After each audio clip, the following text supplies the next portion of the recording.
আমি অসুস্থ ছিলাম, ঘরে শুয়েছিলাম, আর আমার দুই ছেলে মেয়ে খেলা করতেছিল। হঠাৎ আমার ছেলে আমাকে ডাকছে, আম্মু আম্মু।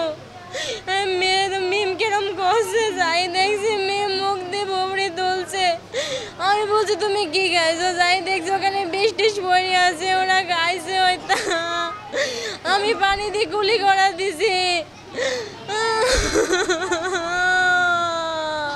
কুষ্টিয়া দৌলতপুর উপজেলার সোনাইকুণ্ড গ্রামে জমিতে দেওয়া কীটনাশক ঔষধ পান করে 3 বছরের মিম নামে এক শিশুর মৃত্যু হয়েছে। অন্যদিকে আলিফ নামে অপর আরেক শিশুর চিকিৎসা চলছে। বুধবার বিকেলে শুভ আলীর 2 শিশু খেলা করতে করতে জমিতে দেওয়ার কীটনাশক খেয়ে ফেলে।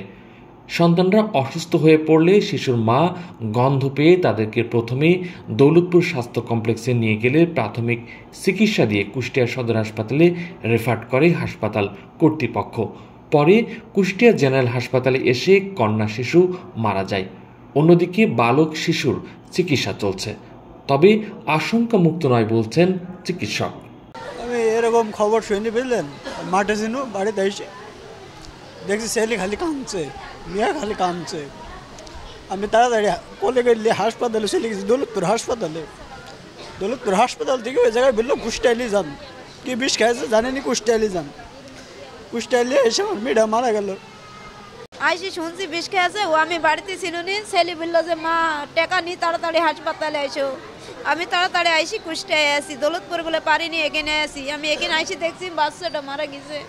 ধানে দেওয়া বিষ, বাচ্চা 2টা খেলতে খেলতে বিষ পেয়ে বিষ খেয়ে ফেলছে।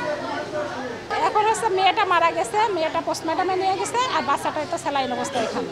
এই বিষয়ে দৌলতপুর থানার ভারপ্রাপ্ত কর্মকর্তা ওসি মাহবুবুর রহমান বলেন, 2 শিশুর বিষ পান করার ঘটনাটি আমরা শুনেছি। এর মধ্যে মিম নামের এক শিশুর মৃত্যু হয়েছে, তার মরদেহ মর্গে পাঠানো হয়েছে। অন্যদিকে আরেকটি শিশু হাসপাতালে চিকিৎসাধীন রয়েছে।